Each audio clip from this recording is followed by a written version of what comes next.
You are looking live at the Freedom Tower in New York City, today marking 23 years since the September 11th terror attacks.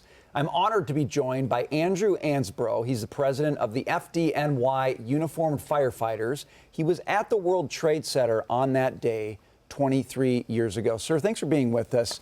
Take us into that day. You were there. Yeah, thank you for having me. Thank you for honoring our members that we lost and keeping their memories alive. I was just out of the academy, and 9/11 was actually my first fire. I'd come down from Harlem with 58 engine. We made it as far as the lobby of the Marriott Hotel, and then the South Tower collapsed and landed on it, and a lot of the people didn't make it out of the hotel, including my Lieutenant Bobby Nagel. I just came from Mass with his family. We do that every year. When you think about that day, the numbers were reported of how many people died in the building, how many people died on the airplanes, how many people were first responders who died. But now, years later, people with 9/11 related illnesses who inhaled chemicals and toxins are continuing to die. The scope of this is so much bigger than anybody ever imagined. Absolutely. I was saying the other day we lost 370 members to 9/11 related illnesses in the past 23 years, and from what I understand, we've lost another one in the last couple of days. So the number is 371 post 9/11 fatalities, which is 700 in total. It's an enormous number of loss of life for one department. It would be one of the biggest, one of the top 50 departments in the country if all those members were still alive. That's how many lives we're talking about. On that note, do you feel like you're getting enough support from the federal government to help get that message across, that you guys still very much need support? It is not just that day, it is still 23 days later when you're sort of living out the diseases and the related illnesses. Are you getting the help that you need? Well, every year or so, every few years, we have to go back to Washington and fight for funding for the 9/11 health program, the World Trade Center healthcare program. We're trying again this year to get some more funding. They believe this package of funding will fully fund the 9/11 healthcare till 2090, which is the expiration date when they figure no one who was alive on 9/11 would still be alive at that point in time. But from what I understand, about an hour or so ago, Congressman Andrew Garbarino introduced a bill to address the issues of our pensions. There are so much pension costs related to what happened on 9/11. It continues to grow. As I said, there's over 700 FDNY pensions. There's hundreds of NYPD pensions. He introduced a bill to correct that pension issue.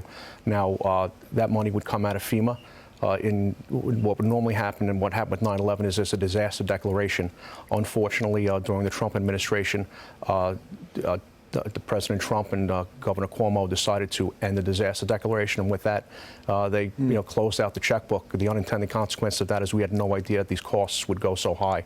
So 9/11 is today, and everyone is trying to remember our memories and the loss and pain we're still going through. But we're asking members of Congress to sign on to this bill to correct the pension issues, because it's an enormous amount of money that's come out of the pension issues. They've cut firefighter pensions in the last 20 years to make up for the shortfall. Right. And we need this correction.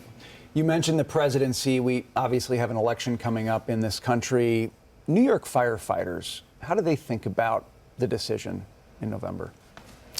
Well, the rank and file firefighters generally, as you know, are more right-wing leaning, but we have all decided to stay out of this election. No one really wants to know. No one's going to base the decision on what I say about this election. We do have members on both sides. So for me to say that we don't would be a lie. We know at least 25% of our members are Democrats. This is New York City, so we just feel that we shouldn't be involved in this.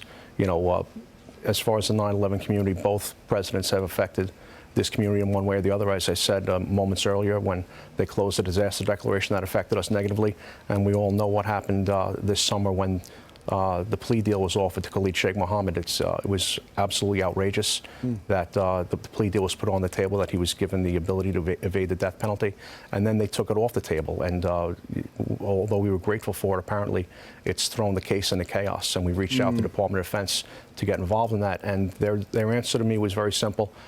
Any contact we have with you may taint the case, so we really don't want to be involved in it. And we understand that, and we want it just to move forward.